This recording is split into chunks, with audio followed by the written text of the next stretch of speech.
Mas que doença é essa que você não consegue nem escrever o nome no Google para descobrir? Síndrome de Axenfeld-Rieger. Eu vou te contar tudo sobre ela. O meu nome é Samantha Vasques, eu sou oftalmologista, especialista em glaucoma. Aproveita e já se inscreve aqui no Papo Glaucoma para receber todas as minhas dicas.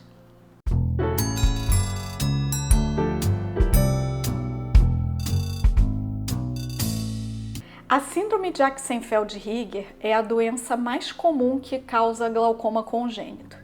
Mas usar o termo comum nessa frase não é exatamente adequado, mas calma que eu vou te explicar por quê.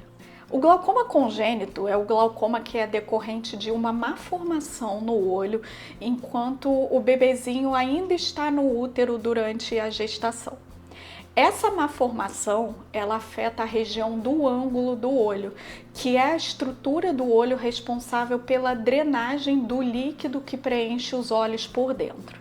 Mas nem sempre o glaucoma congênito ele se manifesta logo que o bebê nasce.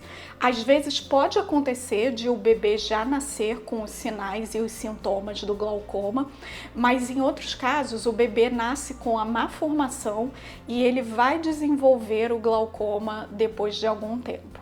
O glaucoma congênito é uma doença rara, não é comum bebês terem glaucoma. Quando acontece, na maioria dos casos, a gente não consegue identificar uma causa específica para aquela má formação do ângulo. Nós chamamos isso de glaucoma congênito primário. O bebê teve uma má formação do ângulo, mas nós não sabemos a causa disso. Quando existe um motivo para essa má formação do ângulo, quando tem uma causa para esse glaucoma congênito, nós dizemos que esse é um glaucoma congênito secundário.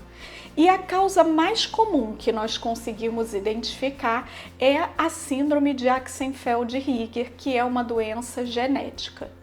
Então é por isso que eu disse que usar o termo comum numa frase com a síndrome de Axenfeld-Rieger não é exatamente adequado, porque o glaucoma congênito é uma doença rara.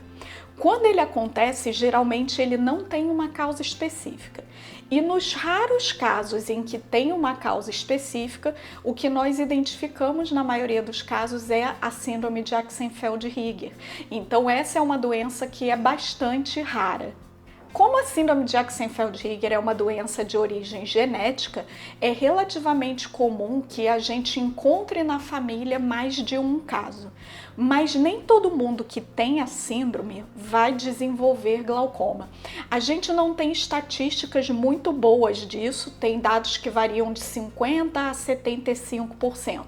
Então pode acontecer de na família ter mais de uma pessoa com a síndrome, mas nem todo mundo desenvolve o glaucoma.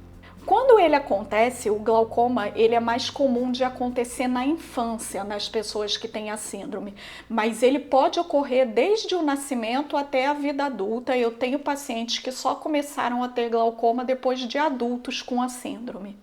Os sintomas vão variar de acordo com a idade de surgimento do glaucoma. Nos bebês, a manifestação vai ser a mesma de todos os glaucomas congênitos, que tem 3 sintomas clássicos: o lacrimejamento excessivo, a fotofobia, que é o desconforto com a claridade, e também o blefaroespasmo, que é quando o bebezinho fica o tempo todo apertando assim os olhinhos.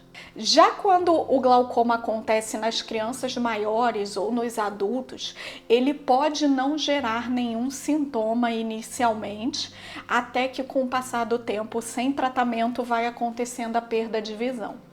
As características mais marcantes da síndrome nós vamos ver na consulta quando nós examinamos os olhos no microscópio, e nós vamos ver as malformações da íris, que geralmente são associadas com a malformação do ângulo.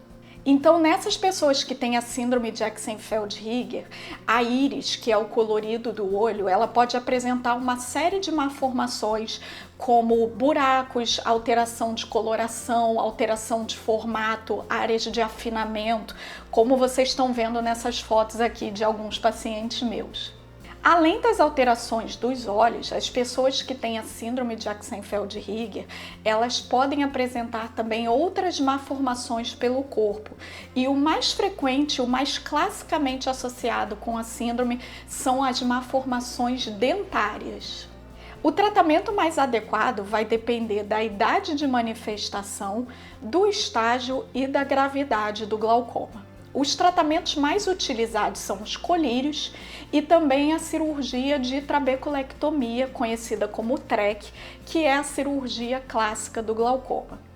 Existem outros tipos de cirurgia que podem ser utilizados principalmente em bebês e crianças, que são a goniotomia, a trabeculotomia e o GAT, mas em adultos a cirurgia mais realizada é a TREC. Em geral, nós não usamos os tratamentos que são baseados no ângulo, como o laser de trabeculoplastia ou o implante de Aestate. Afinal, esse ângulo ele é mal formado. A exceção aqui é o GAT, que é uma cirurgia que é feita no ângulo e que em alguns casos pode ser realizada. Se você teve esse diagnóstico, me conta aqui nos comentários como é que foi que você descobriu e como você chegou até esse vídeo. E se você tem a síndrome de Axenfeld-Rieger, compartilha esse vídeo com as pessoas da sua família. Não esquece de se inscrever aqui no canal, que semana que vem tem mais vídeos sobre glaucoma.